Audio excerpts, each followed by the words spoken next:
अविनाशी भगवान शिव, जिनकी पुनीत पावन शिव महापुराण की कथा संपूर्ण विश्व का कल्याण करने वाली, संपूर्ण जगत का उद्धार करने वाली है। बाबा देवादिदेव महादेव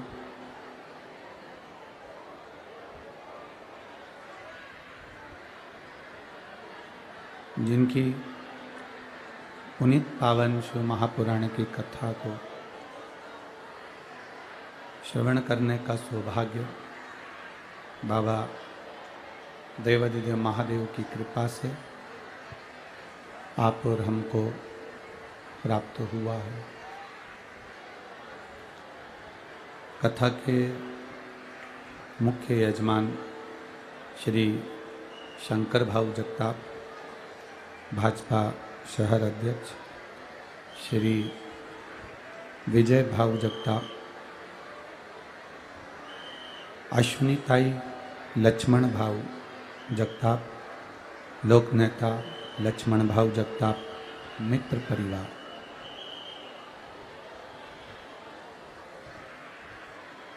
एक बार और कथा के मध्य में विराजमान सांसद महोदय क्षेत्र के यजमान परिवार के लिए एक बार जोरदार ताली बजाकर स्वागत, वंदन, अभिनंदन। जिन्होंने इस पुनीत पावन पवित्र शिव महापुराण की कथा को आयोजित कर आप और हमको अविरल भक्ति और मुक्ति का साधन शिव महापुराण की कथा का रस तत्व ग्रहण करवाया। जलवृष्टि बहुत तेज है। बाबा देवादिदेव महादेव की कृपा, दया, जो इस पवित्र शिव महापुराण में आप और हम विराजमान हैं। तेरी कृपा बिना न हिले एक भी अणु, लेते हैं श्वास तेरी कृपा से तन तन।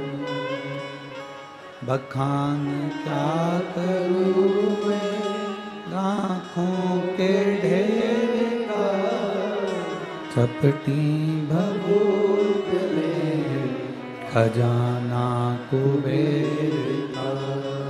हे गंगाधार मुक्ति द्वार ओमकार तू, भोले ओमकार तू। आयो शरण तेरा शंभु तार तार। शिव कथा कर रही है। एक मानव की देह प्राप्त कर लेना,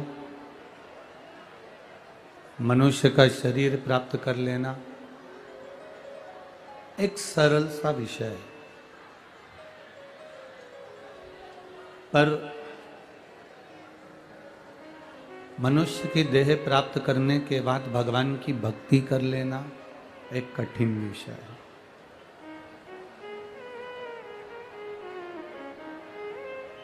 जन्म लेना, पुनरपि जननम पुनरपि मरणम के प्रपंच से तो हम छूट ही जाएंगे। कोई ना कोई जन्म हमारे जीवन में हमें मिलेगा ही, ये निश्चित है। वो ठीक है, पर हम कितने जन्म लेंगे और कितने जन्म हमको लेना पड़ेंगे। बार बार जन्म लेना, बार बार मरना, फिर जन्म लेना, फिर मरना, फिर जन्म लेना, फिर मरना, ये कहां की श्रेष्ठता? शरीर मिल भी जाए मनुष्य का तो भगवत भजन भी तो होना चाहिए।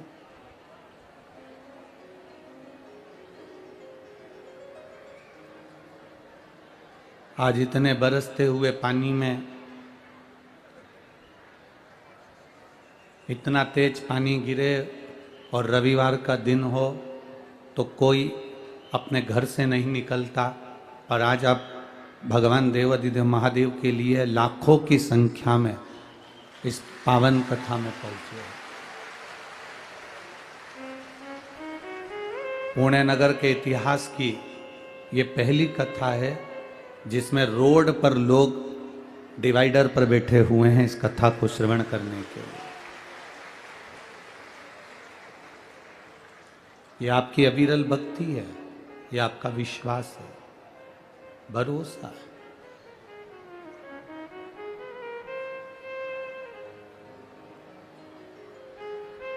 बाबा देवाधिदेव महादेव की कथा में आप जहां जिसको जगह मिल रही है वो छाता लगाकर, पन्नी लगाकर, वृक्ष के नीचे जहां जैसी जगह मिली वहां बैठा है। पर आप ये विश्वास मानना कि आपने छाता नहीं लगाया है, ये तो भोलेनाथ जी की कृपा का छाया आपके ऊपर पड़ी हुई है।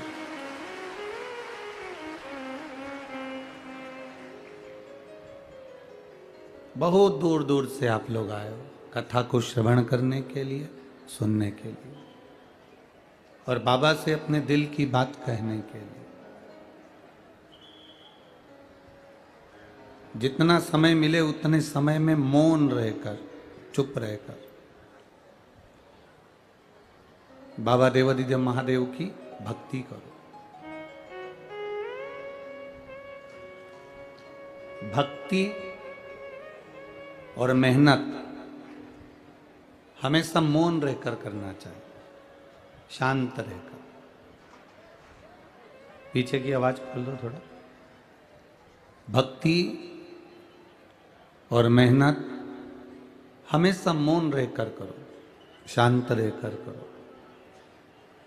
भक्ति और मेहनत जितनी शांत रहकर करते हो, तरक्की उतनी शोर मचाकर तुम्हारे सामने प्रकट होती है, उतनी शोर मचाकर प्रकट होती है। भक्ति में अगर तुम शोर करोगे या मेहनत करने में शोर करोगे कि मैंने तो इतना काम करा, मैंने तो इतना काम करा, तो तुम्हारी को सफलता अच्छी विद्वत्ता में नहीं मिलेगी, प्रबल नहीं मिलेगी। जो बच्चा कहता है ना कि मैं तो दिन रात पढ़ता हूँ, दिन रात पढ़ता हूँ, दिन रात पढ़ता हूँ, नंबर उसी के काम आते हैं।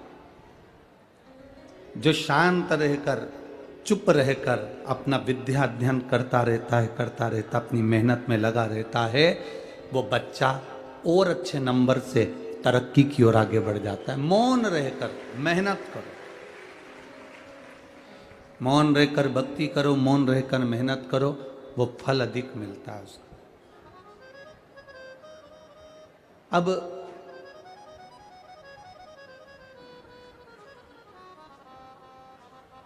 मिल गया शरीर मनुष्य का, और वो मनुष्य का शरीर मिलने पर भी हम भगवत भजन ना कर पाए तो फिर वो जन्म किस काम का? मान लो आज अगर हमारा मनुष्य शरीर मिला है तो हमको थोड़ा सा कुछ अच्छा करने के लिए मिला। कई लोग कहते हैं गुरुजी हमें दुनिया के लोग बहुत ठोकर लगा रहे हैं। कोई कहता है गुरुजी हम बड़े कष्ट में जीवन जी रहे हैं। कोई कहता है गुरुजी हमें बड़ी तकलीफें हैं, बड़ा दुख है हमारी जिंदगी में, हम बहुत कष्ट की जिंदगी जी रहे हैं। हम आपसे कहें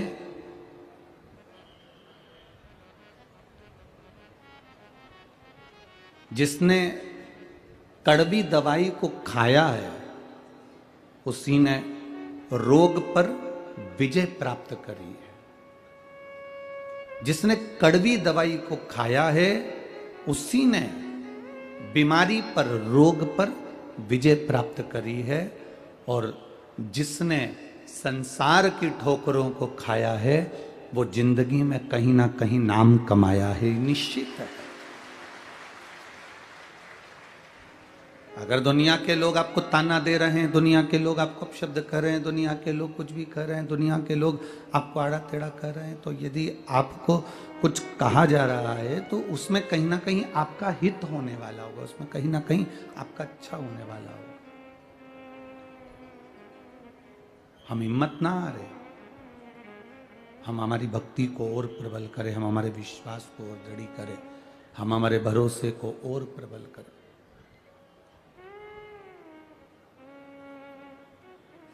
अरे तेरा ही दिया मैंने खाया पिया है, तेरा शुक्रिया है, तेरा शुक्रिया है।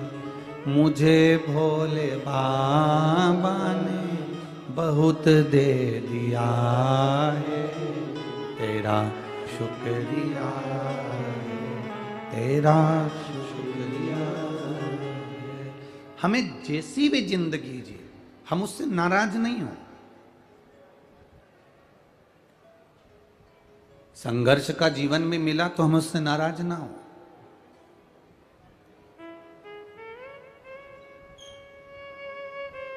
संघर्ष की जिंदगी भी मिले तो हम कभी नाराज ना हो।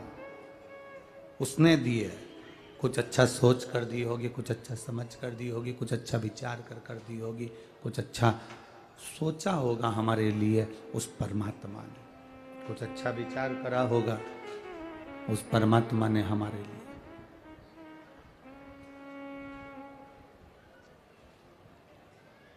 बहुत अच्छा जो पुष्प होता है, बहुत सुंदर जो फूल होता है, वो फूल साधारण नहीं होता, या तो कांटों में लगता है, या कीचड़ में खिलता है, या सूर्य की तपन झेलकर सूर्यमुखी हो जाता है, कीचड़ में रहकर कमल हो जाता है, कांटों में रहकर गुलाब हो जाता है।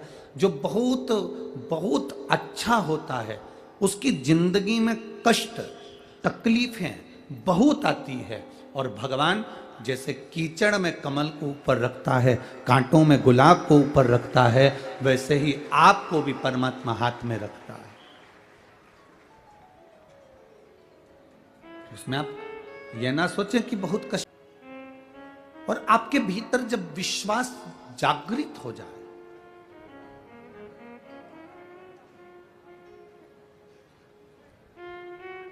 दूसरे नंबर पर जो अष्ट विनायक में गिने जाते हैं वो सिद्धि विनायक गिने जाते हैं। बोलो सही है?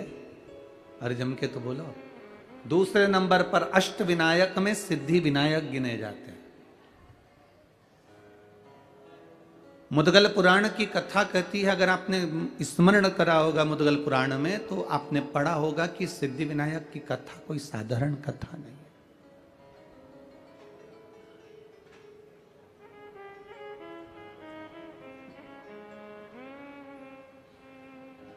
और सिद्धि विनायक मंदिर की विशेषता, उसका ज्ञान, उसका स्मरण हमसे ज्यादा तो आपको आता है,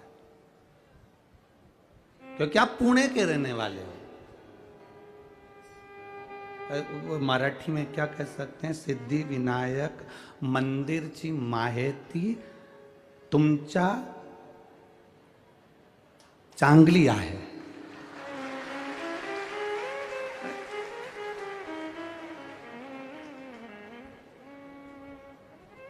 गड़बड़ हो जाए बोलने में तो तुम देख लेना हो, और हम कोई मराठी तो बोलते नहीं ना, इसलिए स्मरण में थोड़ी बहुत स्मरण में आ जावे। वो हमसे अच्छी सिद्धि विनायक जी की माहिती, सिद्धि विनायक मंदिर का स्मरण, सिद्धि विनायक भगवान का स्मरण कि क्यों बैठे वो अष्ट विनायक में एक विनायक बनकर।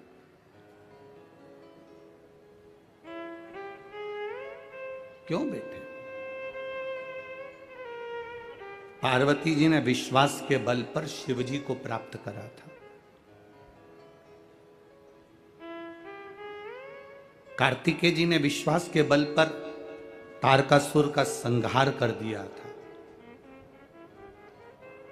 सती माता ने विश्वास के बल पर शिव तत्व को प्राप्त कर लिया था।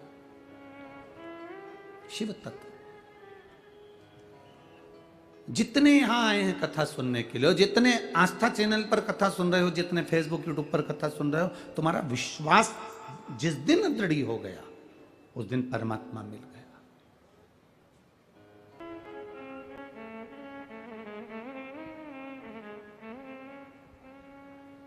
अभी एक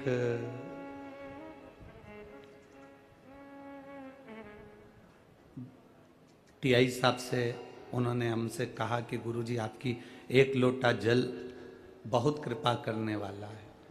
जब जब कोई उलझा हुआ व्यक्ति दिखता है तो हम उसको भी कह देते हैं कि तुम्हारे घर के लोगों को बोलो कि एक लोटा जल शिव जी को चढ़ाएं, तो शंकर जी राह जरूर दिखाएंगे, शिव राह जरूर दिखाएंगे।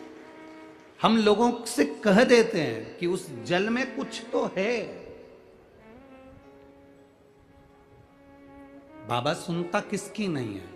कई लोग आते हैं यहाँ पर, कई लोग बैठे भी होंगे जिन्होंने पशुपति व्रत भी करा होगा, जिन्होंने लोटा भर के जल भी चढ़ाया होगा, प्रदोष का व्रत भी किया होगा, और भोलेनाथ जी नहीं सुने होंगे तो उसको दिल भी दुखा होगा।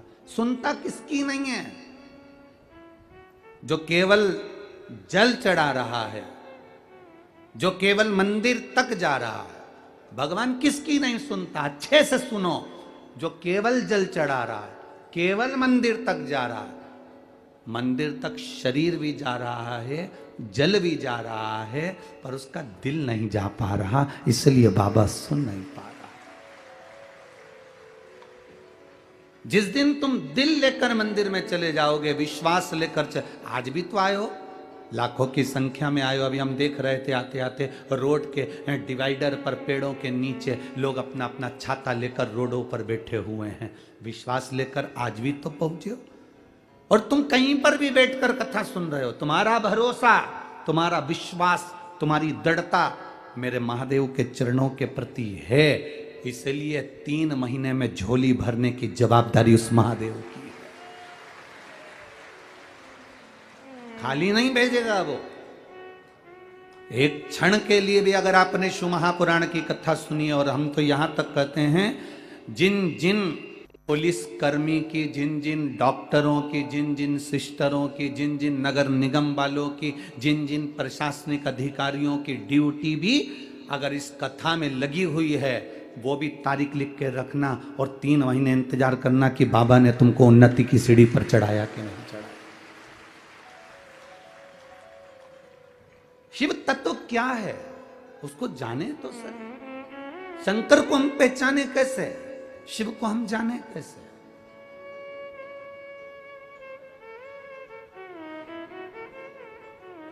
वो पुणे की इस धरा पर अष्ट विनायक में से एक विनायक श्री सिद्धि विनायक भी है। श्री सिद्धि विनायक कैसे है?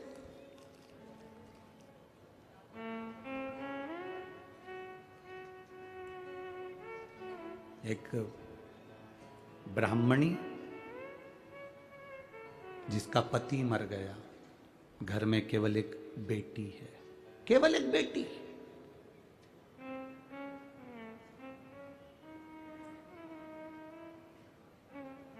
जिसका कोई नहीं उसका तो भोले है यारो। लोग कहते हैं कि ये चले गए तो हमारी जिंदगी का क्या होगा, हमारे जीवन का क्या होगा।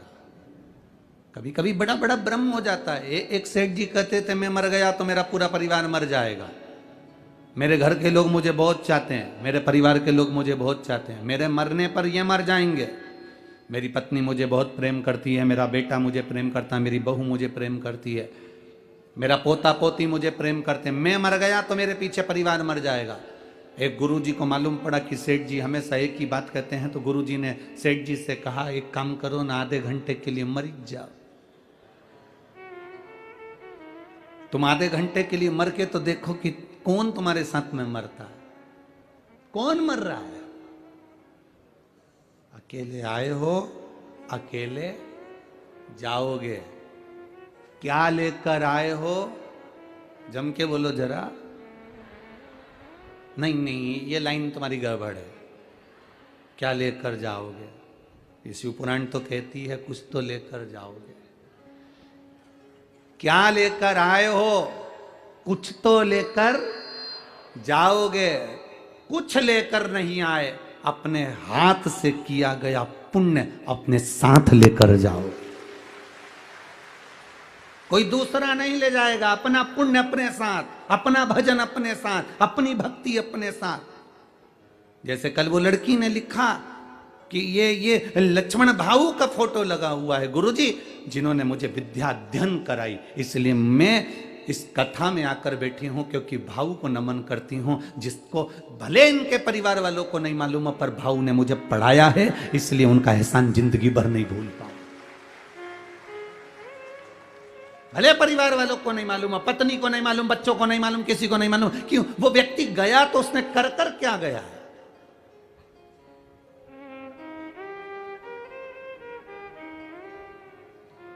आमदार, खासदार, अध्यक्ष, उपाध्यक्ष, मिनिस्टर, मंत्री, ये सब पद तुमको मिल सकते हैं, पर निवेदन है इस पद पर पहुंचने पर तुम अपने हृदय से दया और धर्म बंद मत कर देना, ये चलती रहने देना। उसका कारण ये है कुर्सी और पद तो बदलते रहेंगे, पर तुमने अगर कुछ पुण्य करा है, तुमने अगर कुछ दान करा है, तुमने कोई अच्छा कर्म करा है, तुमने जिंदगी में कोई अच्छा कृत्य करा है, तो वो तुम्हारे साथ जीवन पर्यंत यहां भी और वहां भी काम आएगा। और वो आता है, वो आता है।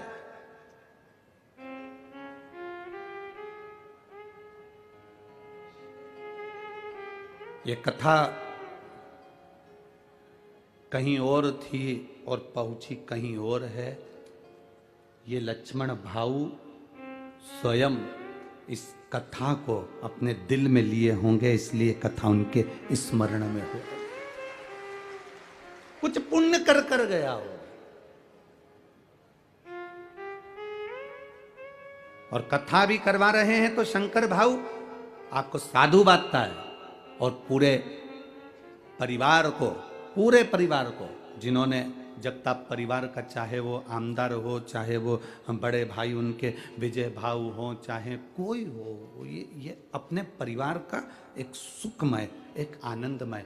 कुछ कहते हैं गुल्लक में पैसा इकट्ठा करो, घर में कोई त्योहार होता है तो बच्चा का जन्मदिन होता है तो गुल्लक फोड़ के गिफ्ट लाता है। जब हमारे पूर्वजों का पुण्य की गुल्लक भराती है, तब जीवन में एक बार शिव महापुराण की कथा हो पाती है। पुण्य की गुल्लक, कुछ पुण्य किया, मुट्ठी बांधे आया जग में हाथ पसारे जाए। लोग कहते हैं, हम नहीं कहते। हम कहते हैं आपका पुण्य आपके साथ जाएगा, आपका भजन, आपका कीर्तन।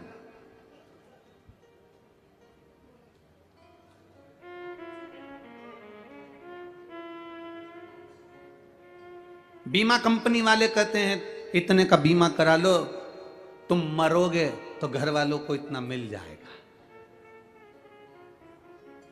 दुनिया में केवल एक ही कंपनी है जो तुम्हारे मरने की बात तुम्हारी पत्नी के सामने करती है। पत्नी सोफे पर बैठी रहती है और बीमा वाला कहता है भाऊ बीमा करवा लो ना, तुम्हारा कहीं एक्सीडेंट हो गया तो इतनी रिकवर राशि मिल जाएगी। और पत्नी बड़े प्रेम से पल्लू डाल के सुनती रहती है, इतनी इतनी राशि मिल जाएगी। फिर पत्नी ने कहा कोई अच्छा पैकेज बताओ ना,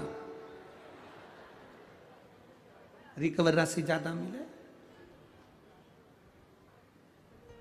सेठ भी ऐसा ही कह रहा था, मैं मर गया मेरे पीछे पूरा परिवार मर जाएगा। गुरुजी ने कहा तू आधा घंटा मर जा। नहीं, मैं काहे को मरूं? अगर मैं मर गया तो मेरी पत्नी को कुछ हो गया, मेरे बच्चों को कुछ हो गया, मेरी पोता पोती को कुछ हो गया, तुम मर तो सही।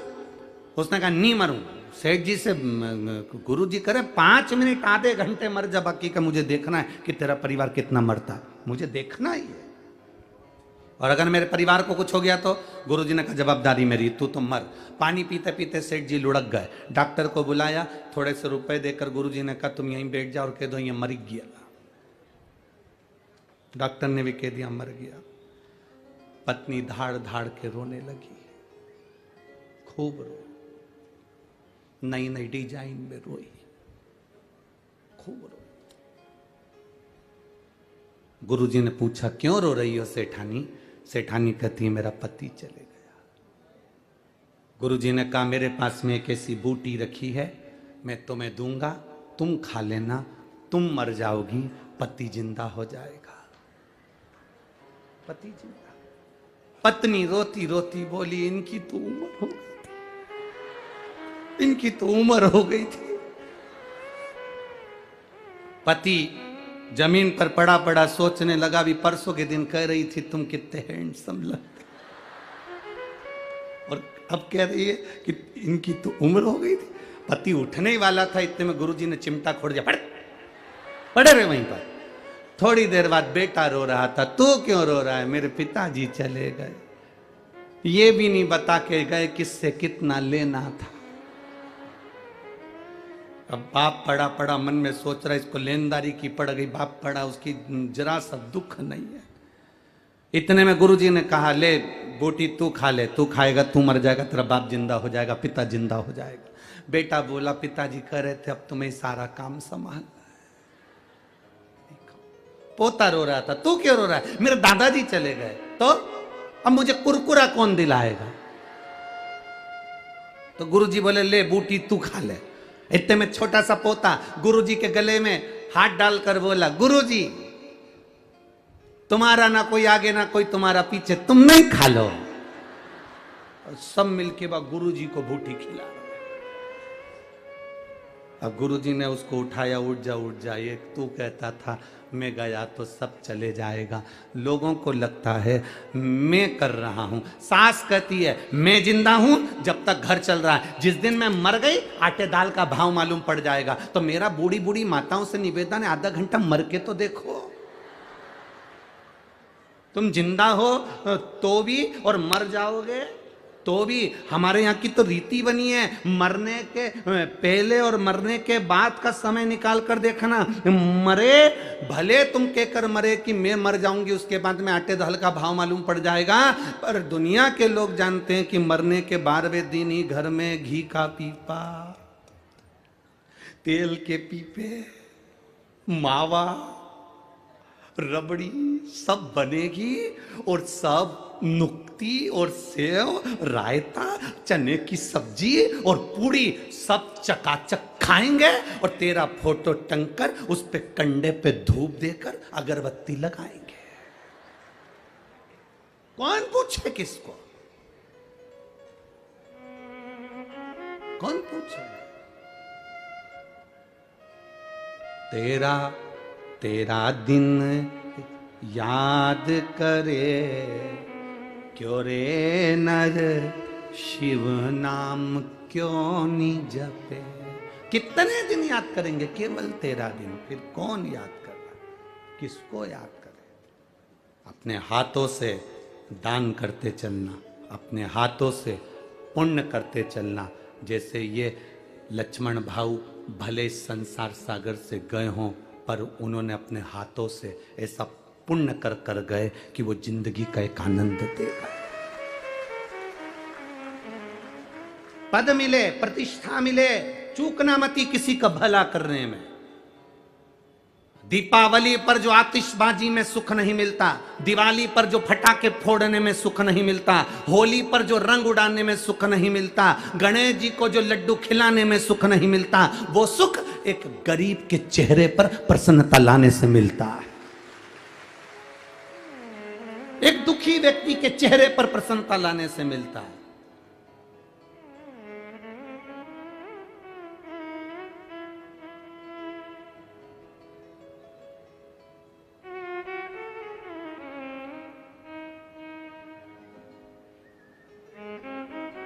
बन सके कोई तुम्हारे पास में आए तो उसकी सहायता अवश्य करो, उसकी सहायता करो, ज्यादा नहीं तो थोड़ी करो।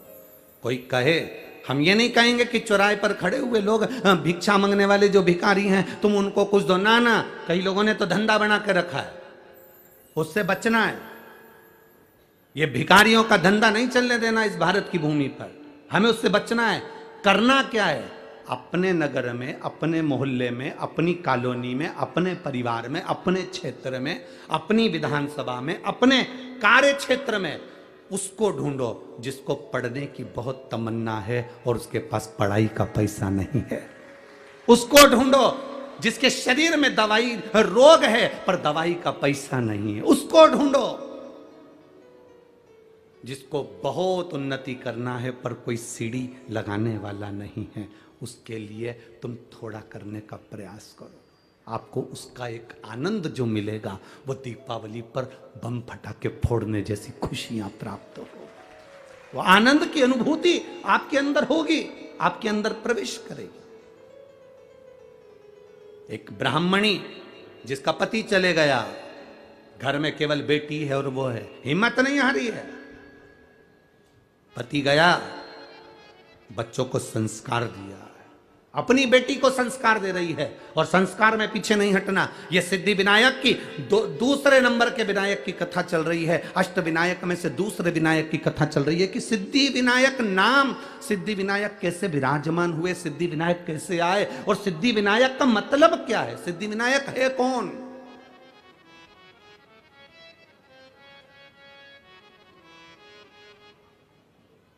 जरा विचार करिएगा।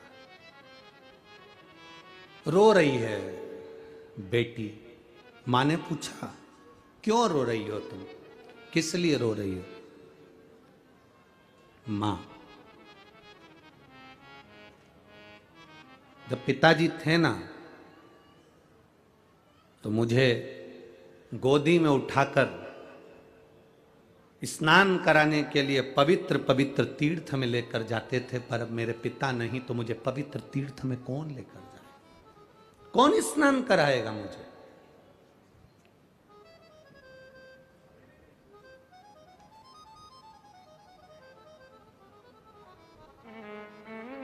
दादा दादी में और माता पिता में एक बहुत बड़ा अंतर होता है। बहुत ध्यान देना इस शब्द पर। दादा दादी में और माता पिता में बहुत बड़ा अंतर होता है। माता पिता बच्चे से कहते हैं कि तुम अच्छे से पढ़ाई करो और दादा दादी कहते हैं तू थोड़ा सा प्रणाम करा कर, थोड़ा झुका कर, मम्मी की बात माना कर, पापा का कहना माना कर, उनको दंडवत करा कर, उनको प्रणाम करा कर, उनको नमन करा कर। माता पिता बच्चे को पढ़ने का प्रेशर देते हैं और दादा दादी अपने पोते को संस्कार का प्रेशर देते हैं कि ये अच्छा बने।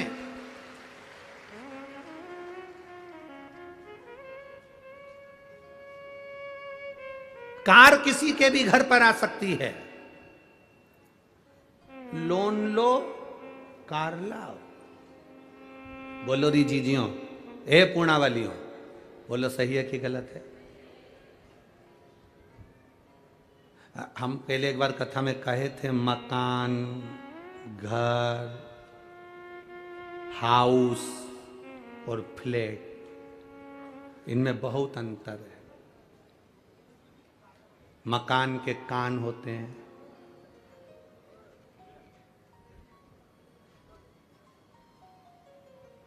ये सब चीजें हमने कही थी। उसमें एक बात हमने ये भी कही थी, फ्लैट, आदमी इतना कर्जा ले लेता है कि नौकरी कर करके आखिरी में लेट जाता है। इतना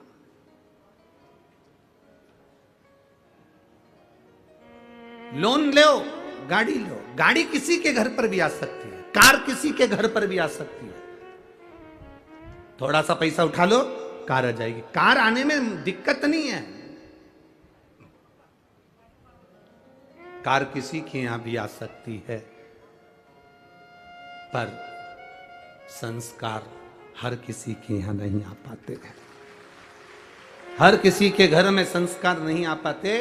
कार तो तुम कोई भी ला सकते हो, थोड़ा सा डाउन पेमेंट जमा करना, पैसा थोड़ा सा जमा कर कर कार लेकर आ जाओगे। संस्कार किसी किसी के घर में आते हैं, हर एक के घर में संस्कार नहीं आते। कई लोग यहाँ पर ऐसे भी बैठे होंगे जिनके बच्चे सवेरे उठते हैं, प्रणाम करते हैं, तब ऑफिस जाते हैं।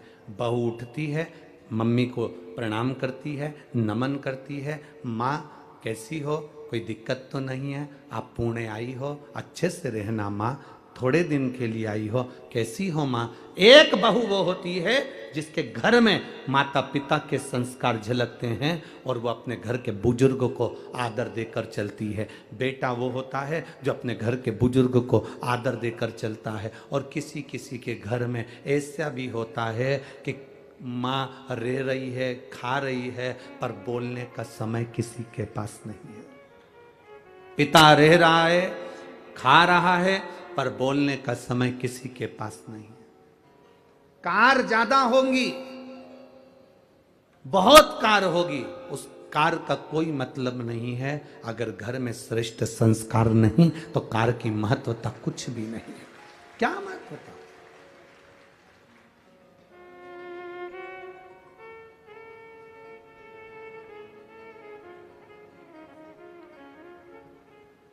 आजकल एक वीडियो बनती है तो लोग बाग उस वीडियो में इंस्टाग्राम या सोशल मीडिया पर बहुत चलती है, कैमरामैन फोकस करो।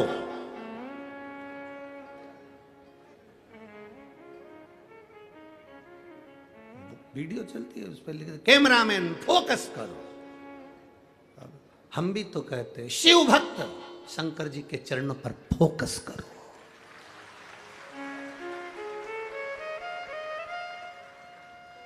जब आपका ध्यान शिव जी के चरणों पर होगा, शंकर भगवान के चरणों में जब आपका ध्यान होगा, तब शिव कृपा करने में पीछे नहीं हटेंगे। क्यों पीछे हटेंगे? किस लिए?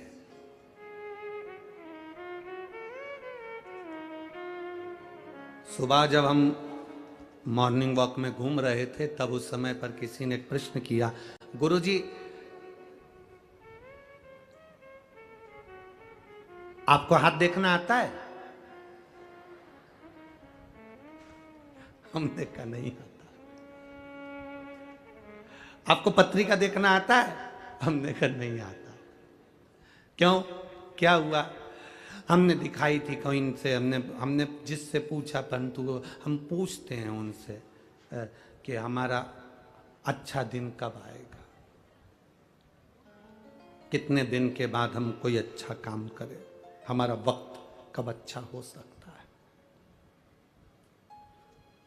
पत्रिका दिखने वाले के पास जाओगे, हाथ दिखाने वाले के पास में जाओगे तो हर व्यक्ति जितने हो, तुम पत्रिका वाले के पास और हाथ दिखाने वालों के पास जाकर पूछते हो मेरा अच्छा वक्त कब आएगा, जरा मेरा भाग्य देखकर बताओ। शिव पुराण कहती है अच्छा वक्त आज ही है, तू आज से ही कोई अच्छा काम चालू कर दे, बस तेरे दिन फिर जाए। हम इंतजार करते हैं अच्छे वक्त का, वक्त अच्छा आएगा तब मैं यह काम करूंगा, वक्त अच्छा आएगा तब मैं यह काम करूंगा, वक्त जब अच्छा आएगा तब मैं यह काम करूंगा। हम किसी से अकड़ में कह देते हैं मेरा वक्त आन दे तब मैं दिखा दूंगा कि मैं हूं क्या, मेरा समय आन दे तब मैं दिखाऊंगा कि मैं हूं क्या, मेरा वक्त आन दे तब मैं दिखाऊंगा कि मैं हूं क्या। और तब हम कहते, लोगों के सामने कहते रहे, और एक दिन छाती में दर्द हुआ, हॉस्पिटल लेकर गए और डॉक्टर साहब ने कह दिया इसका वक्त आ गया। छाती में दर्द हुआ और डॉक्टर ने कह दिया इसका वक्त आ गया। अब समझो कि हम इतनी अकड़ में जिंदगी जी रहे थे, मेरा वक्त आन दे तब मैं बताऊंगा, मेरा वक्त आन दे तब मैं बताऊंगा। परमात्मा कहता है वक्त किसी के हाथ में नहीं है। घड़ी तुम पहन सकते हो, घड़ी में समय तुम देख सकते हो, घड़ी तुम धारण कर सकते हो, पर समय तुम्हारे हाथ में नहीं है। घड़ी तुम्हारे हाथ में हो सकती है पर समय तुम महाकाल के काल अधिपति के हाथ में है। उसके हाथ में समय है, घड़ी तुम्हारे हाथ में है पर समय उसके हाथ में। अच्छा और बुरा तुम किसी से पूछते हो मेरा अच्छा समय बताओ कब आएगा, मेरा हाथ देखकर बताओ मेरा समय अच्छा कब आएगा, मेरा वक्त कब अच्छा आएगा, मेरी पत्रिका देखकर बताओ मेरा वक्त कब अच्छा आएगा। पूरी जिंदगी दिखाते रहना और ये पूछते रहना कि वक्त कब अच्छा आएगा। शिव महापुराण की विद्येश्वर संहिता कहती है वो वक्त कभी नहीं आता। आज जो है, अभी जो है, जैसा आज है इसमें तू ऐसा कर कर निकल जा कि आज के बराबर कोई वक्त तुझे पूछना ही नहीं पड़े और तू उन्नति की सीढ़ी पर चढ़ जा। हमसे लोग कहते हैं अभी देवता सो रहे हैं तो हम दुकान कब डालें, अभी ऐसा हो रहा है, पितृपक्ष आ जाएगा तो 16 दिन अच्छे काम नहीं होंगे तो हम दुकान कब डालें। हम कहते हैं दिन मत देखना, समय मत देखना, तेरा मन जिस दिन कह दे, तेरा दिल जिस दिन कह दे और तेरे मन के अंदर जिस दिन शंकर आकर विराजमान हो जाए और तेरा दिल कह दे कि आज मुझे दुकान डालना है, आज मुझे यह काम करना है, उस दिन वो काम चालू कर देना, तो उन्नति की सीढ़ी पर चढ़ जाएगा। उसके क्या पूछना, क्या पूछोगे? मौत का समय होता है क्या? अरे बोलो तो नहीं, तुम तो स्टाम्प पे जब सब कुछ लिखो अपनी जायदाद प्रॉपर्टी तो उसमें भी लिख देना मैं शाम को 6 बजे मरूंगी, उससे पहले नहीं मरूंगी। मौत का समय है, मौत का और महाकाल का, मौत का और शिव मंदिर का, मौत का और शिव पुराण का कोई समय नहीं होता। शंकर के पास जब तुम्हारा दिल करे तब पहुंच जाना। समय मत देखना कि शिव को भजने का समय क्या है। जब तुम्हारा मन करे, फ्री हो, 2 मिनट का समय मिल गया, घर का सारा काम हो गया, मालूम पड़े टीवी पर कथा आ रही है तो सुन लो, नहीं आ रही है तो मुख से 2 बार श्री शिवाय नमस्तुभ्यम कह। क्या होता है श्री शिवाय नमस्तुभ्यम कहने से? कहते हैं श्री शिवाय नमस्तुभ्यम बोलने से अगर हमारे आसपास में कुछ बुरा होने वाला है तो वो हमारे पास से दूर हो जाता है और शिव हमारे करीब आ जाता है। शिव मेरे पास में, औघड़ी शंकर मेरे करीब में है, शिव तत्व मेरे पास में है और शिव मेरे करीब में हो।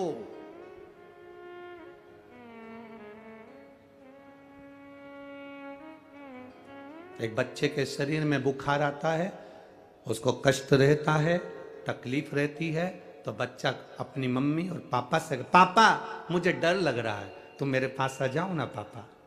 माँ मुझे डर लग रहा है, मम्मा तुम मेरे पास आ जाओ ना।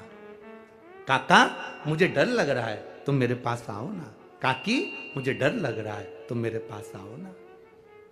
छोटे छोटे मुलगा मुलगी एक शब्द कह देते हैं, छोटे छोटे बच्चे एक शब्द कह देते हैं, आई मुझे डर लग रहा है, मेरे पास आओ ना। भाऊ मुझे डर लग रहा है, मेरे पास आओ ना। और जब तुम्हें तुम्हारी जिंदगी में दुख की घड़ी चल रही हो, कोई राह नहीं सूझ रही हो, कुछ भी तुम्हें दिख नहीं रहा हो, बहुत बहुत टेंशन में जिंदगी चल रही हो, तब महादेव के मंदिर में जाकर कहना, बाबा बहुत डर लग रहा है, तुम मेरे पास आओ ना। शिव को बुलाओ, बाबा बहुत डर लग रहा है, तुम मेरे पास आओ।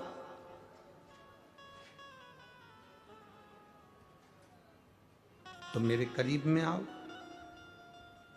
और जिस दिन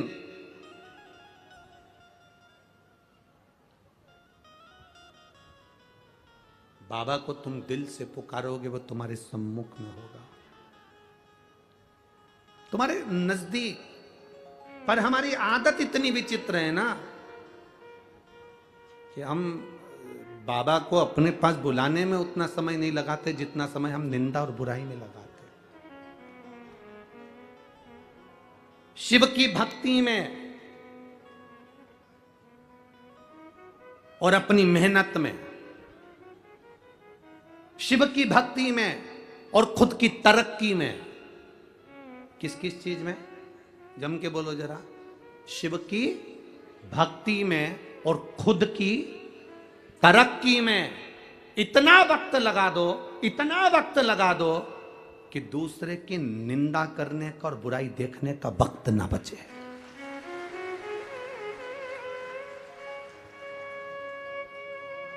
हम क्यों किसी की निंदा करें, हम क्यों किसी की बुराई देखें? बुराई कौन करता है? जो बिल्कुल फ्री होता है। निंदा कौन करता है? जो एकदम फ्री है। बुराई कौन देखता है? जो एकदम फ्री है। बैठ गए टीवी के सामने, सियोर वाला महाराज ने क्या बात, अच्छी चीज बाती वो नहीं देखा, उसने बस बैठ कर ये देखते रहे ये क्या गड़बड़ बोला, बस बुराई छाटना। क्योंकि फिर ही बैठा है।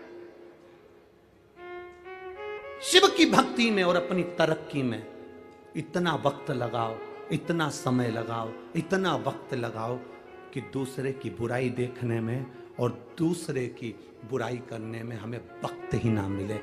कोई वक्त हमारे पास में नहीं कि हम बुराई देखेंगे, हम अच्छा करें। अपनी तरक्की चाहते हैं, अपनी उन्नति चाहते हैं, शंकर की भक्ति करना है, शिव भक्ति में लगो। हम मंदिर भी गए हैं ना तो दो चार बात कर कर आते हैं लोगों से, दो चार बात करके आते हैं, भगवान की बात नहीं करते। मंदिर गए और जाते से पूछा क्यों आज तेरा मुंह उदास है, क्या हो गया? बस मेरी बहू ने ऐसा कर दिया। हम मंदिर गए और फिर वहां जाकर विचार करा क्यों कथा में नहीं आई? अरे अब क्या करता, तो तेरे यहाँ गाड़ी नहीं है क्या? कोई छोड़ने वाला नहीं है क्या? नहीं, बेटा ले जाता है गाड़ी, एक बार गाड़ी बहू ले जाती है। हम निंदा में लगे। मंदिर जाने के बाद तो हमारी बुद्धि चित्त ये सब परमात्मा में लगना चाहिए। शिव महापुराण की कथा में आने के बाद तुम्हारा दिल कथा में लगना चाहिए, तुम्हारा चित्त कथा में लगना चाहिए। कल कोई कह रहा था, गुरुजी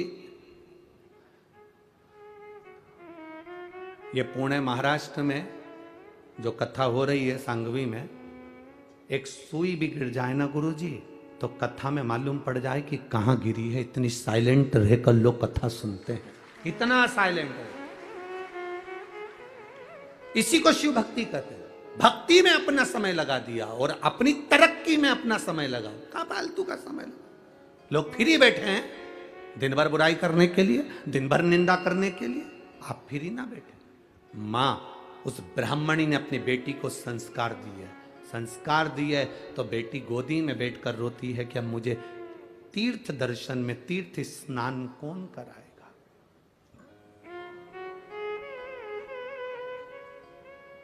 बच्चों का दिल बड़ा निर्मल होता है। उस बच्चे ने जैसे लिखा, बच्चे ने अपने पत्र में लिख दिया कि मैं तो लोटा ही नहीं रखी आया। अभी ये निर्मल मन है बच्चे का, ये बच्चे के मन में पाप नहीं है। और मां कितनी विद्वान ऐसी मां होगी जिस मां ने कहा जा लोटा लेकर आ, और फिर मां ने कहा दूसरे दिन चल पानी चढ़ाने जा। नहीं जाऊंगा, शंकर जी ने मेरे को फेल कर दिया, नहीं जाऊंगा।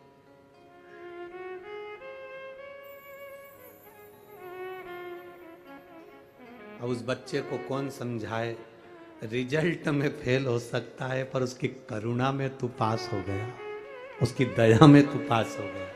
कौन समझाए उस बच्चे को। लोटा लेकर आ गया, रख दिया। ये विश्वास, दृढ़ता, ये मिले समय और बाबा दे तुम्हारे को तो कुछ अच्छा करने का प्रयास जरूर कर, कुछ अच्छा करो।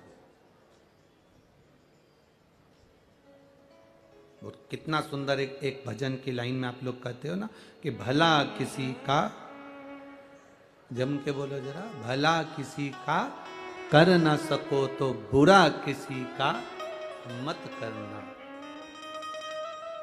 फूल नहीं बन सकते तो कांटे बनकर मत। अच्छा करने का प्रयास करो।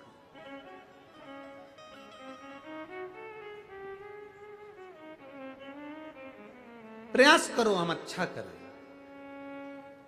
प्रयास करो हमारे हाथों से कुछ अच्छा हो। बहुत कठिन होता है दूसरे को बदलना, पर शिव महापुराण की कथा में ये सिद्धि विनायक जो दूसरे नंबर का, अष्ट विनायक में दूसरे नंबर के विनायक की जो कथा चल रही है, ये हमें सीख दे रही है, ये हमें सीख दे रही है कि कुछ अच्छा करना है, कुछ अच्छा प्रदान करना है। मां ने अपनी बेटी से कहा तू क्यों चिंता करती है मां, मुझे भी पवित्र दिन आया तो पवित्र नदी में स्नान करने जाना है। पिता थे तो ले जाते थे, मुझे ले जाएगा कौन? अब मुझे कौन लेकर जाएगा? आप पुकारो तो मां ने कहा तू चिंता मत कर, चल मैं तुझे लेकर चलती हूं, मैं तुझे लेकर चलती हूं।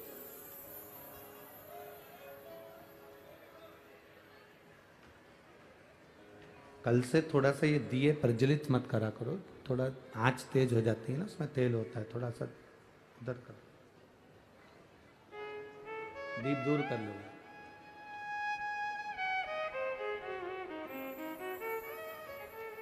अब तुझे लेकर कौन जाए, कौन लेकर जाए? रखे रहने दो यहीं पर, हाँ एक साइड रख दो बस। अब तुझे लेकर जाए तो जाए को। मां कहती है क्यों चिंता करती है, रहने दो रहने दो रहने दो, अब हो रहा है जल्दी दो। अब तुझे लेकर जाए तो जाए को, शिव कथा कह रही है। मां कहती है मैं तुझे लेकर चलूंगी, मैं ले चलती हूं तुझको। और मां अपनी बेटी को जब ले जाने लगी, ले जाती। मां ने विचार करा कि बेटी को लेकर जाऊंगी, छोटी सी बेटी है, मात्र 7 वर्ष की उसकी उम्र है, केवल 7 वर्ष की उसकी उम्र है, छोटी सी बेटी है। भूख लगेगी रास्ते में, एक काम करती हूं, घर में बासी रोटी रखी हुई थी, बहुत सावधानी से सुनना सिद्धि विनायक भगवान की इस कथा को। भादों के महीने में मिल रही है तो ये जिंदगी का एक आनंद देने वाली है। बासी रोटी घर में रखी हुई थी, मां ने, ब्राह्मणी ने उस बासी रोटी को चूरा करा, चूरा कर कर उस बासी रोटी को चूर कर उसमें थोड़ा सा गुड़ मिला लिया, उसमें थोड़ा सा गुड़ मिलाया और गुड़ को मिलाकर उसका लड्डू तैयार करा मां ने। 4 लड्डू मां ने बनाए, 2 बेटी खा लेगी, 2 मैं खा लूंगी। पानी की छाजल, झारा पानी का एक झारी साथ में रख ली, आधा पानी बेटी पी लेगी, आधा पानी मैं पी लूंगी। 4 लड्डू छाजल का जल लेकर मां और बेटी दोनों चल दिए, दोनों चल।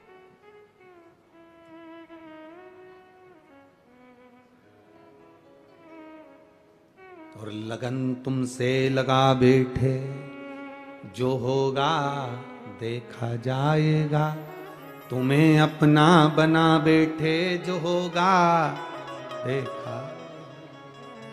भीतर के संस्कार थे, मां लेकर चली। जैसे ही तीर्थ स्थल पर पहुंचकर स्नान किया, तीर्थ स्थल जब पहुंचे और स्नान किया, स्नान करते करते बाहर निकली बेटी तो क्या देखती है कि जितने लोग स्नान कर कर जा रहे थे, जितने लोग स्नान करने के बाद जा रहे हैं, वो सब की सब थोड़ा थोड़ा दान करते हुए जा रहे हैं। अब कहीं तीर्थ में जाओ तो थोड़ा दान जरूरी है, सब दान करते हुए जा रहे हैं। बेटी ने अपनी मां से कहा, मां मुझे कुछ दान देने को दे, मुझे कुछ दान करने को दे, मेरे पास में कुछ भी नहीं है। मैं पिता के साथ आती थी तो दान करती थी, अपने पिता के साथ आती थी तो थोड़ा धर्म करती थी। ये दान, ये धर्म एक पिता अपने पुत्र को बताए, एक पिता अपने बच्चों को बताए। कितना सुंदर संवाद आता है जगत गुरु शंकराचार्य जी का। एक संवाद बड़ा बड़ा सुंदर आता है। जगत गुरु शंकराचार्य जी एक जगह भिक्षा मांगने के लिए गए और जगत गुरु शंकराचार्य जी अपने चेलों के साथ जब भिक्षा मांगने के लिए गए तो वहां जाकर उन्होंने अलख लगाई, बेटा भिक्षाम दे, भिक्षाम दे। जैसे ही जगत गुरु शंकराचार्य जी ने आवाज लगाई, अंदर एक छोटी सी बच्ची थी, वो बच्ची अंदर जाकर अपनी माँ से कहती है, माँ दरवाजे पर कोई बाबा आया है, भिक्षा मांग रहा है। इतने में माँ ने कह दिया कि बोल दे अभी अपने पास में कुछ भी नहीं है। बच्ची ने जाकर बाहर कह दिया, हमारे यहाँ कुछ है नहीं अभी देने के लिए, हमारे पास देने के लिए कुछ नहीं। थोड़ी देर बाद बाबा गया नहीं, जगत गुरु शंकराचार्य जी ने फिर भिक्षा मांगी, मां भिक्षाम दी। बेटी ने फिर कहा, मां वो दरवाजे से जा नहीं रहा, कह दे हमारे यहां पर कोई है नहीं। अभी कहा था कुछ है नहीं देने को, अब कह रही हमारे यहां कोई है नहीं। बेटी ने कहा, बाबा हमारे यहाँ कोई है नहीं, मैं अकेली हूं, अब मैं तुम्हें क्या दूं, मेरे पास देने के लिए कुछ नहीं है। तब जगत गुरु शंकराचार्य जी ने कहा, एक काम कर, तेरे घर की झाड़ू लगा के जो कचरा हो वो मेरे कटोरे में डाल दे, जो कचरा हो तेरे पास में वो डाल दे। झाड़ू लगाई, लड़की ने वो कचरा उठाया, कटोरे में डाल दिया, उस कमंडल में डाल दिया। कमंडल को लेकर जगत गुरु शंकराचार्य जी जब चले तो उनके शिष्य ने कहा, गुरुदेव ये क्या करा तुमने, कचरा ले लिया। जगत गुरु शंकराचार्य जी ने कचरे को फेंक दिया और अपने शिष्य से कहा, उसकी मां ने अपनी बेटी को ज्ञान दिया कि घर में कुछ नहीं है, कोई है नहीं, कुछ नहीं है, कुछ नहीं है। और मैंने बेटी को ज्ञान दिया कि कुछ भी दो पर देव जरूर। बेटी ने भले कचरा दिया पर उस बेटी की आदत में देने की आदत तो पड़ेगी। बेटी को कम से कम देने की आदत तो पड़ेगी।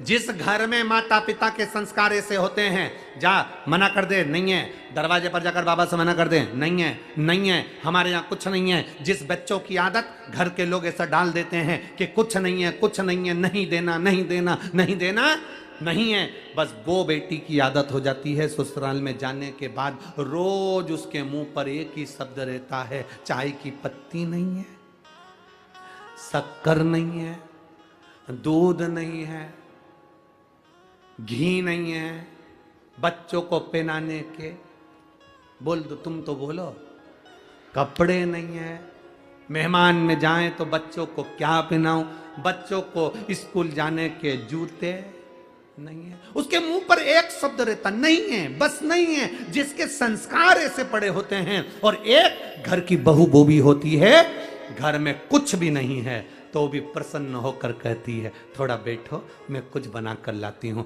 देख लेती है, घी नहीं है, तेल तो है, देख लेती है, ये नहीं तो दूसरा कोई सामान तो है। दरवाजे पर आया हुआ खाली ना जाए, ये घर के संस्कार बताते हैं। आज माँ ने अपनी बेटी को, उस ब्राह्मणी ने अपनी बेटी को संस्कार दिया। बेटी कह रही है, माँ मुझे दान करने का सामान दे। माँ कहती है, क्या दूं मैं इसको दान करने के?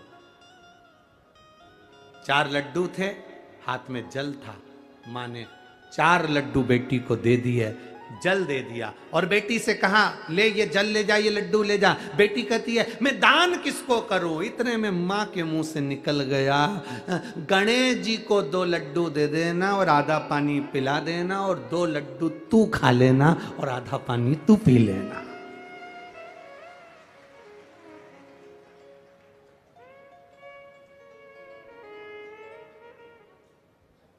ये संस्कार है। ये नहीं कहा कि, कहा गणेश जी को 2 लड्डू दे देना और आधा पानी तू पी लेना और आधा पानी गणेश जी को पिलाना, ले जा जा। अब बेटी दान के लड्डू, वो बासी रोटी के चूरा करे हुए 2 लड्डू, 4 लड्डू लेकर गई। 2 किसके हैं? जम के बोलो जरा। गणेश जी के। और 2 किसके हैं? लड़की। आधा पानी किसका?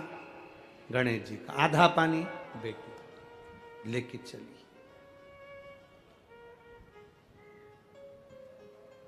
अब बासी रोटी का चूरा का लड्डू। आज के जमाने में बासी रोटी का चूरा करके अगर घर के किसी सास बहू को दे दे या बहू सास को दे दे तो दोनों के मुंह भगोने जैसे हो जाते हैं, भगोने जैसे।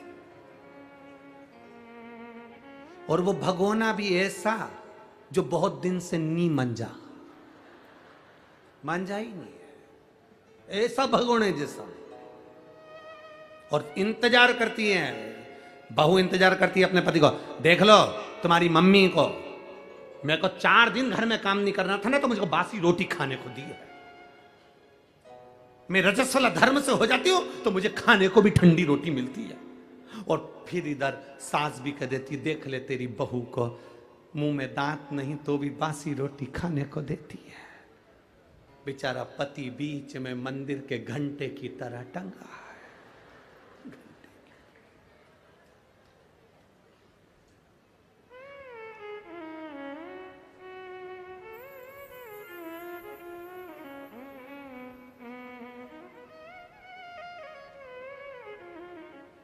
एक ही है।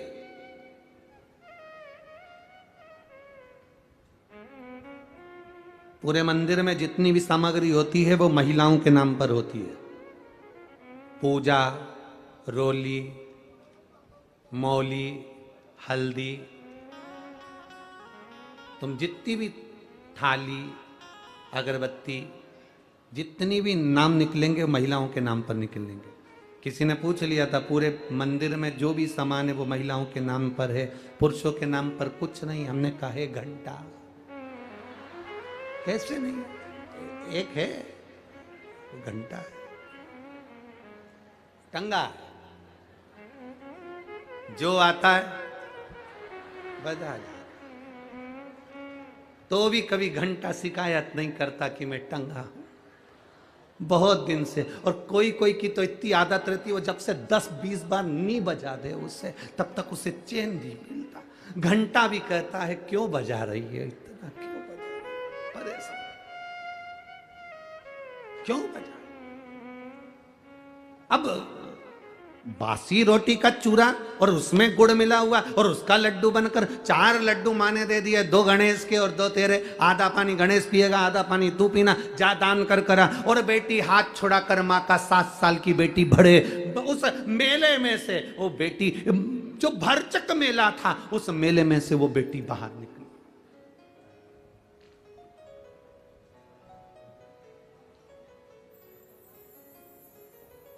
एक पत्र आया बहुत बड़ा है, पुराण की कथा कहती है जब दुनिया से हार जाओ तब आखिरी में मेरे बाबा कुबेरेश्वर के दरवाजे पर जाकर एक कंकर की पूजन कर कर आओ।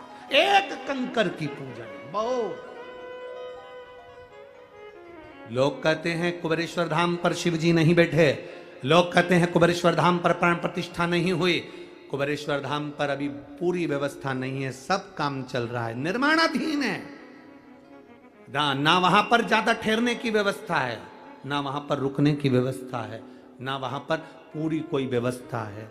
वहां तो अभी इतने लेट बात भी तैयार नहीं कि हम तुमसे कह दें कि आपको वहां पूरी व्यवस्था। ना ना ना, वहां तो केवल वहां का कंकर और शंकर, जिसने दिल से, स्थान है कंकर शंकर का, जहां पर हम कंकर की पूजन करते थे शंकर मानकर, उस स्थान पर आप भी बैठकर एक बार दिल से कंकर शंकर की पूजन कर कर आना और दिल से बोल कर आना, बाबा तू मेरे साथ चल, मेरा कल्याण करना और मेरी झोली खुशियों से भरना। वो फिर बुला लेगा, फिर बुलाएगा। क्या है कुबेरेश्वर धाम पर? हम कहते पूरी दुनिया में शिव है, पर कुबेरेश्वर धाम की धरा पर कंकर शंकर है, कंकर शंकर है। शिव की प्राप्ति का केंद्र बिंदु। ले 2 लड्डू तेरे, 2 लड्डू गणेश को दान कर देना। अब मां के मुंह से निकल गया, गणेश को दे देना।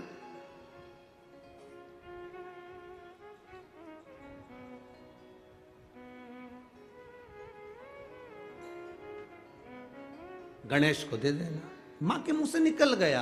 अब मां करे क्या? बेटी ने हाथ छुड़ाया, भीड़ बहुत थी और बेटी माता का हाथ छुड़ाकर चल दी उसको ढूंढने के लिए। मेरी मां ने कहा है 2 लड्डू गणेश को देना। अब गणेश को बेटी ढूंढ रही है, गणेश मिले कहां? ढूंढते ढूंढते बेटी जंगल की ओर बढ़ गई, सिद्धकोट की ओर बढ़ गई, जंगल की ओर। उसको नहीं मालूम कि वो कहां पहुंच गई, उसको नहीं मालूम।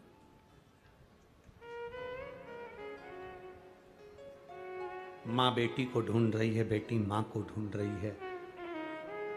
बेटी मां को नहीं ढूंढ रही, बेटी गणेश जी को ढूंढ रही है। 2 लड्डू देना है, पानी पिलाना है, फिर मेरे को लड्डू खाना है और पानी पीना है, दान करना है मुझे। गणेश जी मिले तो सही। ढूंढते ढूंढते जंगल में पहुंच गई, भीड़ से दूर, भयंकर जंगल, भयंकर वन। बेटी उस जंगल में, उसको भय नहीं है, मां को भय है मेरी बेटी कहां चली गई, पर बेटी को भय नहीं है क्योंकि वो ढूंढने गणेश जी को गई है। जो शंकर को ढूंढता है, जो परमात्मा को ढूंढता है, उसको वीराने में भी भय नहीं होता। जो संसार को ढूंढता है वो भय खाता है।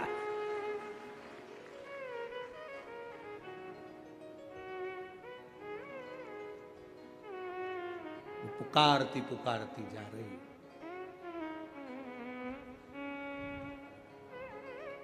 पुकारती। नैनों में जल है बेटी के,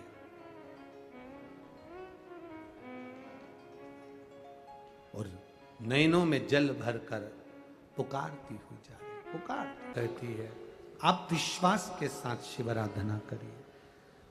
बेटी ढूंढते ढूंढते गणेश जी को थक गई, मां ढूंढते ढूंढते बेटी को थक गई, मिल ही नहीं रहे।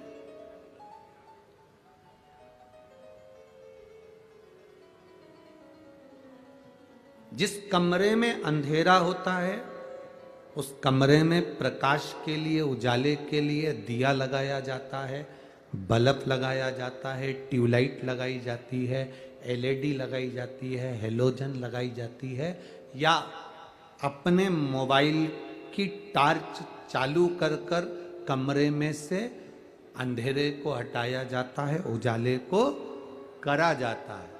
शिव महापुराण, अष्टविनायक शिव पुराण की कथा पुणे से यही कह रही है कि बेटी के हृदय में अंधेरा था, उस अंधेरे को उसने विश्वास के दिए से गणेश जी को प्राप्त करने का प्रयास किया।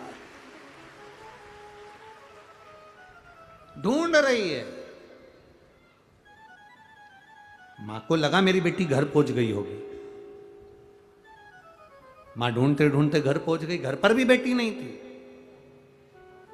अब रो रही है मां, मेरी बेटी कहां चली गई, भूखी होगी। और बेटी वन में। धीरे धीरे दिन ढलने लगा, शाम होने लगी। शाम होते हुए बेटी डरी नहीं है, बस एक जगह पर बैठकर गणेश, ओ गणेश, भूख लग रही है। गणेश, मेरी माँ ने कहा है 2 लड्डू तुझे देना है, आधा पानी तुझे देना है, 2 लड्डू मैं खाऊंगी, आधा पानी मैं पीऊंगी। गणेश, ओ गणेश, भूख लग रही है। छोटी सी लड़की वन में, जंगल में, ब्राह्मण की बेटी छोटी सी जंगल में आवाज लगा रही है।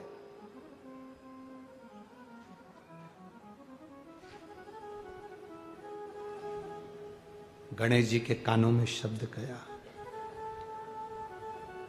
भगवान विष्णु के कानों में शब्द गया, देवादिदेव महादेव के कानों में शब्द गया, ब्रह्मा जी के कानों में शब्द गया। सब एक जगह पर एकत्रित हुए। गणेश जी से कहा, जाओ, छोटी सी बच्ची पुकार रही है। गणेश जी एक लड़के का रूप रखकर उस बेटी के पास में गए और 2 लड्डू को मांगने लगे। लड़की ने मना कर दिया, तू कौन, तू कौन? भगवान को लड्डू नहीं दिए। गणेश जी जब बच्चे का रूप लगकर, एक लड़के का रूप रखकर गए, मना कर दिया, नहीं देती। तू कौन है? अब भगवान कहें कि मैं गणेश, तो लड़की भी बहुत चतुर, जैसे ही उस बालक ने कहा, लड़के ने कहा कि मैं गणेश, तो लड़की ने कहा तेरी सूंड कहां है, बता सूंड कहां है तेरी। गणेश जी बोले, हम भगवान है ना, तो असली स्वरूप में नहीं आते, इसलिए हम ऐसे आए। तो लड़की ने कहा, असली स्वरूप में नहीं आते, लड्डू असली चाहिए। लड़की ने भी कह दिया, मैं भी लड्डू नहीं दूंगी तेरे को, जा। भगवान गणेश जी विचार कर रहे हैं कि कितनी जिद्दी है, तो कितनी जिद्दी है। लड़की ने कहा, जिद करती हूं पर किसी दूसरे से नहीं करती, जिससे मेरी पहचान है उससे ही करती हूं। आपसे निवेदन है, आप इतनी शिव महापुराण की कथा सुनते हो, भगवान शंकर का भजन करते हो, कभी कभी आपका अगर काम ना हो तो जिद कर सकते हो। वो बाबा का संवाद कर रहा, शिव तत्व कह रहा। जहां तक रास्ता दिखे, शिव कथा कह रही है, जहां तक रास्ता दिखे वहां तक जाओ, जहां तक रास्ता दिखे वहां तक जाओ, पहुंचो। उसके बाद का रास्ता भोलेनाथ अपने आप दिखाना चालू कर देता, अपने आप वो दिखाना प्रारंभ कर देता। तुम जाओ ही ना और रास्ता ढूंढो तो मतलब क्या?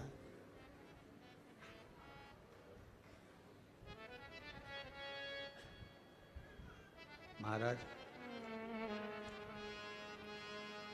इस उम्मीद से मत फिसलो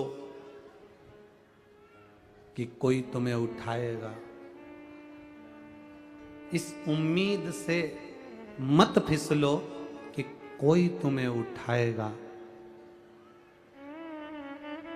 इस सोच से मत डूबो कि कोई तुम्हें बचाएगा। ये दुनिया तो एक अड्डा है तमाशा देखने वालों का। गिरा देख कर तुम्हें मुसीबत में तो यहाँ हर एक व्यक्ति तुम्हारा मजा उठाएगा। ये दुनिया के लोग केवल देखने वाले, और तुम्हारा विश्वास, तुम्हारी दृढ़ता, तुम्हारा भरोसा तुम्हें शिव तक लेकर जा सकता है। बेटी ने कहा मैं तुझे लड्डू नहीं दे सकती, मेरी माँ ने कहा था गणेश जी को दूंगी। तू कौन है, चल यहां से, मैं तुझे नहीं दूंगी। उस लड़के को लड्डू नहीं दिए, बासी रोटी के लड्डू थे। मोतीचूर के होते तो बात दूसरी थी, यहां तो बासी रोटी के लड्डू।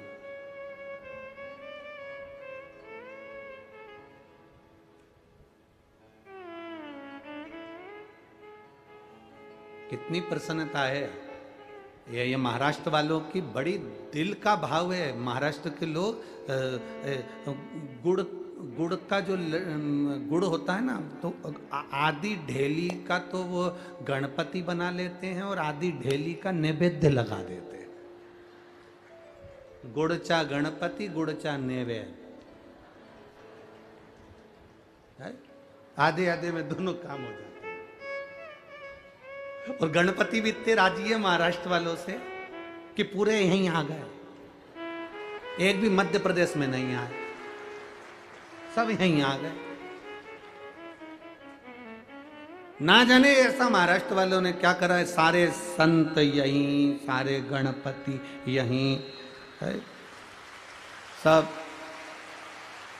और एक वो हमारे पांडुरंगा विट्ठल। पूरी दुनिया में ऐसा मंदिर नहीं कि भगवान नारायण के सिर पर शिवलिंग, वो मेरा विट्ठलनाथ इस महाराष्ट्र की भूमि पर पंढरपुर में विराज। पूरी दुनिया में बहुत बहुत मन है हमारा। और ऐसा नहीं, हमारे वो परभणी वाले सांसद जी, वो भी बहुत, क्या नाम उनका, संजय भाऊ सांसद जी, वो भी बहुत लगे हैं। गुरुजी एक बार पंढरपुर जरूर अपन करें कथा, पंढरपुर का आनंद लोगे, करें उसको। की कृपा, उदारता, दया। बेटी ने गणेश रूपी वो बालक को लड्डू नहीं दिए। कोई पकवान होता चल जाता, बासी रोटी के लड्डू भी ना दिए। गणेश जी कह रहे हैं मैं गणेश, मैं गणेश।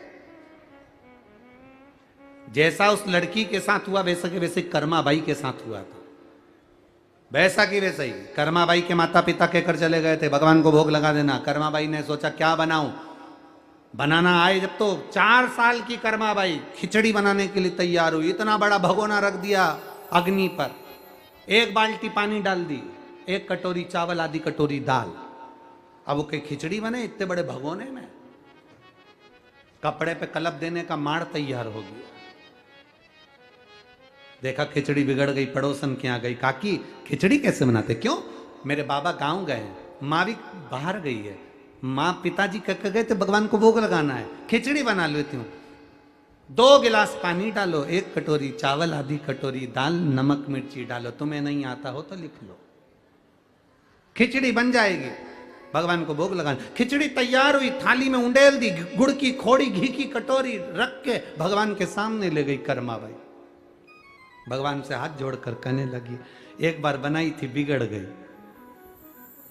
अपनी गलती जरूर गिनाना चाहिए भगवान से। कर्माबाई कह रही, एक बार बनाई थी खिचड़ी बिगड़ गई, दूसरी बार बनाइए, टाइम बहुत हो गया, इसलिए मुझे भूख लग रही है, तुम जल्दी खा लो फिर मैं खा जाऊंगी। भगवान को भी हंसी आ गई। भगवान ने सोचा क्या करूं, कर्माबाई तो इंतजार करे, प्रभु पधारो, खाओ ना, आओ ना। पीछा पकड़ लिया, तू खाए तब मैं खाऊं, तू तू जी में जद में जी, मानू ना कोई लाट की, जीमो महाराज श्याम धनी जीमा वे बेटी जाट की। जीमो भगवान प्रकट हो गए। 4 साल की कर्माबाई तो 3 साल के भगवान बनकर प्रकट हुए। भगवान आते से ही बोले ला कर्मा। कर्माबाई ने जो पलट के देखा, तू कौन? भगवान बोले मैं तेरा ठाकुर, मैं तेरा कृष्ण। कर्माबाई बोले तू कन्हैया है, मुंडा धोके आ, तू कन्हैया। भगवान बोले मैं ही तो कन्हैया हूं। इतने में कर्माबाई से भगवान बोले खिचड़ी दे रहे। कर्माबाई बोले नहीं दूं। तेरे को कैसे दे दूं? मैं तो भगवान को बुला रही थी। पहले बता, दरवाजा बंद था, खिड़की बंद थी, तू कहां से आया? भगवान बोले हमें आने की जरूरत नहीं पड़ती, हम तो प्रकट हो जाते। कर्माबाई बोली वीआईपी चोट्टा है क्या, हर कहीं से आ जाता है? खिचड़ी तो दे कर्मा। कर्मा बोले मैं खिचड़ी नहीं दूंगी, पहले बता तू कौन है? भगवान बोले मैं भगवान, मैं कृष्ण। कभी कभी भगवान को भी प्रमाण पत्र देने में आफत हो जाती है। मैं कृष्ण। कर्माबाई वाले मैं मानू ही नहीं। अगर तू भगवान है तो मैं तेरे से 2 प्रश्न करूंगी, उस दोनों का उत्तर तू दे देगा तो खिचड़ी खाने दूं, नहीं तो भगा दूं। भगवान बोले मेरे जैसे अंतर्यामी से ये प्रश्न करेगी, पूछ कौन सा प्रश्न। कर्माबाई ने पहला प्रश्न करा, तेरे पिताजी का नाम क्या है? कर्माबाई का प्रश्न सुनकर भगवान मुस्कुरा के बोले कर्मा तू कितनी भोली है, इतना सरल सा प्रश्न। मेरे पिताजी का नाम वसुदेव है। कर्माबाई बोली अब तो उठ के खड़ा ही हो जा।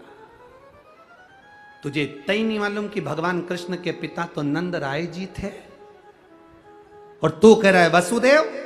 भगवान कृष्ण ने अपना माथा ठोका, क्या 2 बाप के चक्कर में पड़ा? ये 2 बाप के चक्कर में पड़े तो खिचड़ी भी नहीं मिल रही। भगवान बोले अच्छा दूसरा प्रश्न कर ले। कर्माबाई ने पूछा बता तेरी माँ का नाम क्या है? अब भगवान ने मन में सोचा इसकी माता पिता ने अगर मेरे पिताजी का नाम नंद बाबा बताया है तो माँ का नाम यशोदा बताया होगा। भगवान कृष्ण ने बड़े मुस्कुरा कर कहा कर्माबाई मेरी माता का नाम यशोदा है। कर्माबाई बोली अब तो चले ही जा। तुझे इतना नहीं मालूम कि भगवान कृष्ण की माँ देवकी थी? भगवान बोले पिताजी 2, माँ 3। पहली देवकी जन्म देने वाली, दूसरी पूतना दूध पिलाने वाली, तीसरी यशोदा पालन करने वाली। खिचड़ी भी हाथ से गई।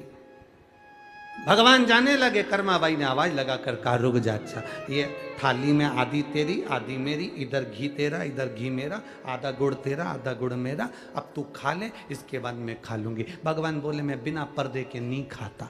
कर्माबाई बोली पूरा निपटा जाएगा, मुझे लगता है सही है।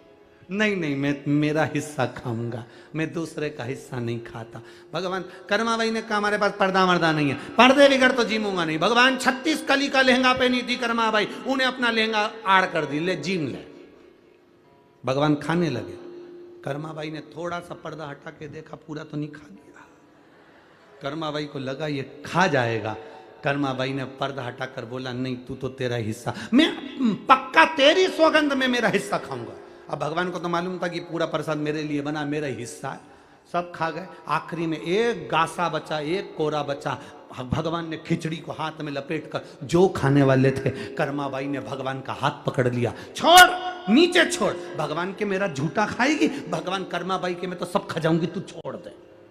भगवान छोड़े नहीं खिचड़ी, कर्माबाई हाथ नहीं छोड़े। कर्माबाई ने भगवान का हाथ पकड़ा और अपने मुंह में खिचड़ी का हाथ रख लिया। भक्ति हो तो कर्मा जैसी सांवरियो घरा हो।